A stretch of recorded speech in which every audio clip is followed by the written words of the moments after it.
Hello,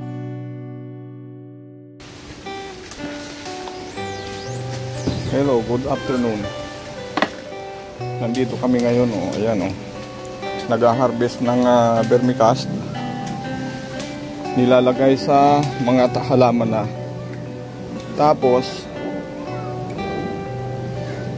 ang ginagawa ko, yung kalahati harvest, yung kalahati nilalagyan ko ng pagkain. Pagka wala na sila doon sa kalahati, saka lang mag-harvest ng vermicast doon. Tapos ang mga African Nightcrawler, nandito na sila lahat ngayon, oh. Bago yung mga pagkain dito. Tapos yung nandun sa kabila, bagong harvest din yan. Tapos nagbalalagay na uli kami ng pagkain ng African Nightcrawler. Yung bulati yan, bulati. Yan, pagkatapos nyan, may mga dahon na siya. Dahon ng mulberry yan eh. Hindi kayang ubusin ng rabbit ko. Kaya patulungan ko siya sa bulate. Tapos yung pupo ng African Nightcrawler, yun ang lumalabas na vermicast, pang abono ko sa sa mga halaman dito sa ubasan. Yan. Ayan, oh. Yung mga puno ng saging, ayan, nakatuktok yan, oh. Tinutuktok ko yan, oh. Ayan. Ayan yan siya. Sa mga hindi pa nakakaalam, ganyan ang proseso ng vermiculture. Tapos sa mga nakakaalam naman, pasensyahan nyo na kung may mali pa akong sasabi, kasi hindi naman talaga ako nagbe-vermiculture. Ginagawa ko lang ito para yung mga pinutol kong mga dahon dito, mailagay na lang dito sa pinakabasurahan ko ito. Kasi bawal na magsunog ngayon eh. Kaya pakain ko na lang sila sa bulate. Ayan. Pagka nakakaya naman ng rabbit ko, yung dahon ng na yan, ng mulberry, pinapakain ko sa rabbit. Ayan, nandito yung rabbit, pakita ko sa inyo. Ito pusa yan, hindi rabbit yan. Pusa yan, si Muning, no? Si Muning. Ayan, oh. May balbas yan, oh. Mga pusakal yan dito. Kaso dito nagtitirahan sa garden ko. Yan. Ito yung rabbitan ko. Yung pupo niyan, ayan yung pupo sa ilalim. Mabalahibo ngayon kasi may mga inakay yan, oh, bagong inakay. Ayan yan siya. May mga bagong inakay. Dalawa yung nag-inakay. Kaya yung yung ugali ng rabbit pagka bago mag-inakay, tinatanggalan nila ng balahibo yung didi nila. Kaya ayan, maraming laga sa ilalim, oh. At saka kinukover yan sa sa inakay nila. Ayan mga rabbit ko. Ayan sila. Ayan, oh, puno na yan, oh.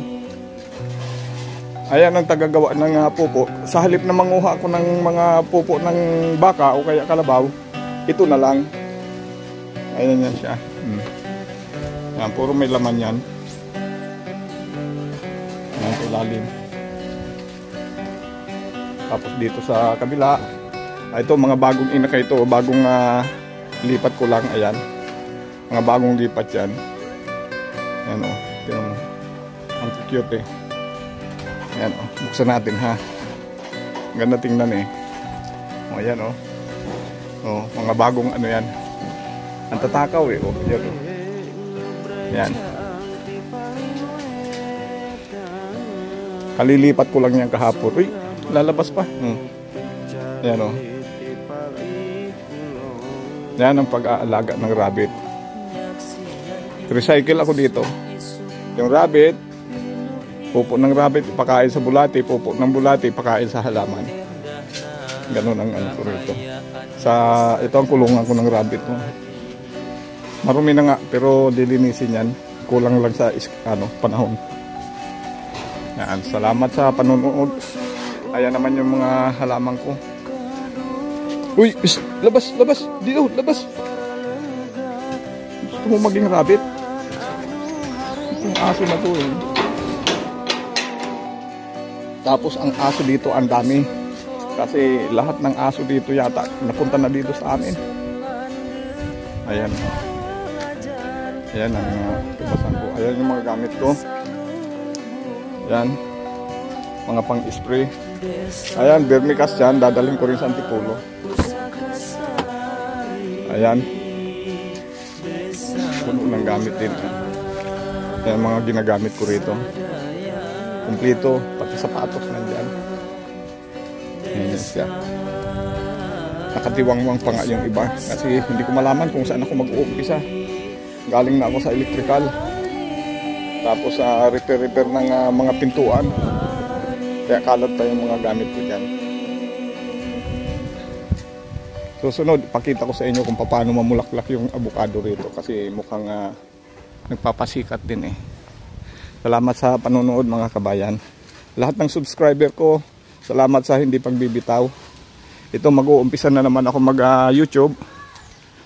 Umpisa na naman ako mag-download.